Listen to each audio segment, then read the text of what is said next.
My name is Jessica Johnson, and I am the Executive Director of SAGE, and SAGE stands for Safety, Advocacy, Growth, and Empowerment.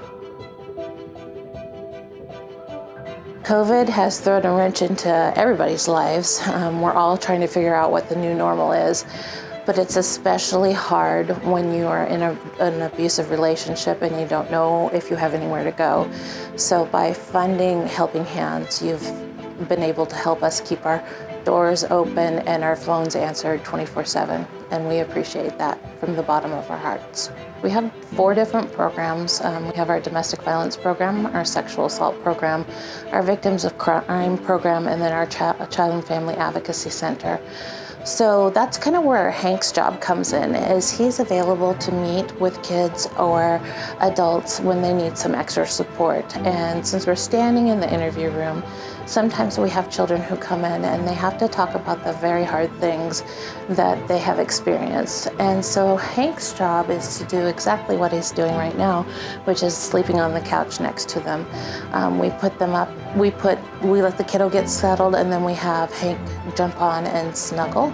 And that's an actual command that he does. So he snuggles with the child, and what you'll see, the child will start like petting his ears and maybe scratching his belly because he loves both of those things, and he will just kind of snuggle in and oftentimes fall asleep. The other thing that Hank can do is he can be in the room while we're doing advocacy or therapy with kids, and he's also available to go to court with kids. So actually be on the stand while the kid is talking to whomever it is that is examining them. So the defense lawyer, the prosecutor, whoever. And so you can see the kiddo relax, especially if Hank has been in since the forensic interview all the way through the court process. That really helps, because sometimes that process is 18 months to 2 years. We are actually located right now in the child forensic interview room, which is one of the rooms that we use to be able to talk to children about really hard stuff that they've had to go through. We also have a 24-hour-a-day crisis line, and actually the Helping Hands grant helped us through paying for that 24-hour-a-day crisis line, because most of the time when it's business as usual, we are answering the phones ourselves from 9 to 5, and then we switch our lines over to the answering service. And then the answering service will patch through any calls for the person on call.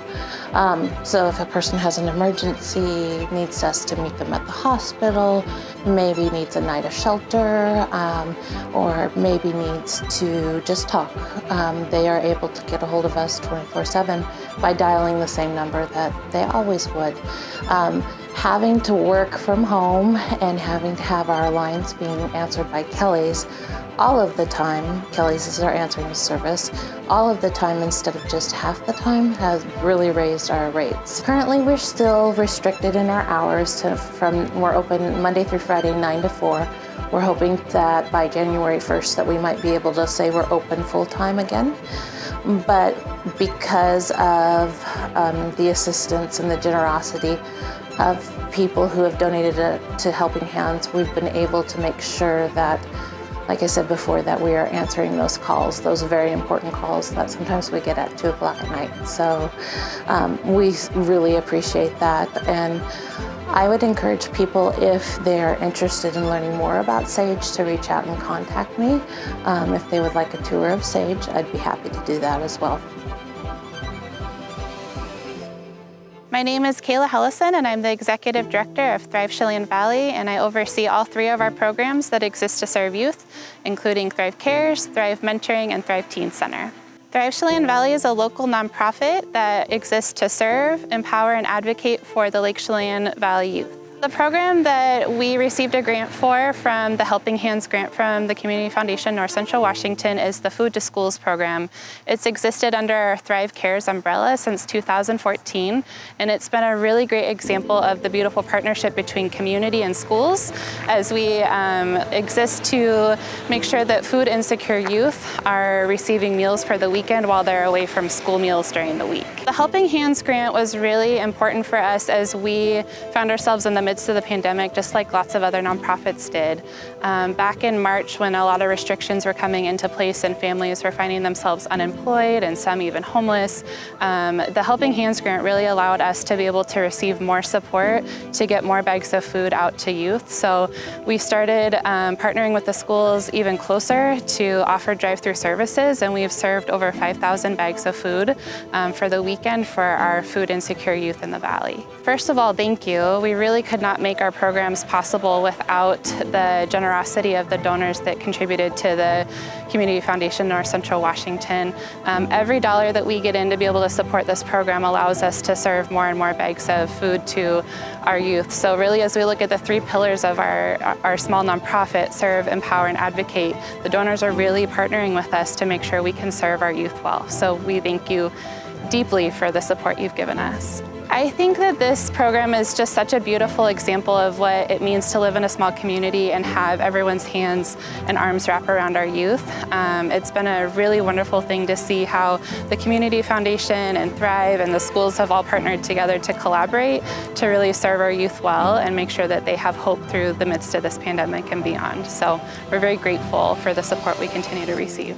My name is Ali Adame. I am a senior at Manson High School, and I am Thrive Chelan Valley's intern. I am taking over the Food to School program as my senior project, so I help going shopping for the foods, and then I pack them and I deliver them to Manson schools, and starting next week we'll start delivering to Chelan schools. So on days that families come and pick up food, I make sure to deliver them, so I make sure everything's nice and packed, and I drop them off in the bus route right here, and we let Manson staff just distribute to families.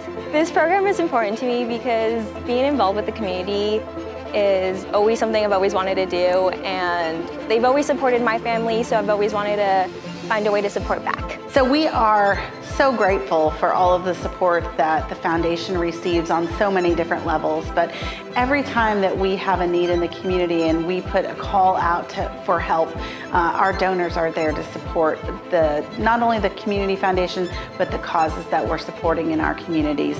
And we're so incredibly grateful and want our donors to know that we take their contributions very seriously, and that we want to utilize them in the best manner possible. I think the true definition of community is helping people out in times of need, and we're certainly in that right now.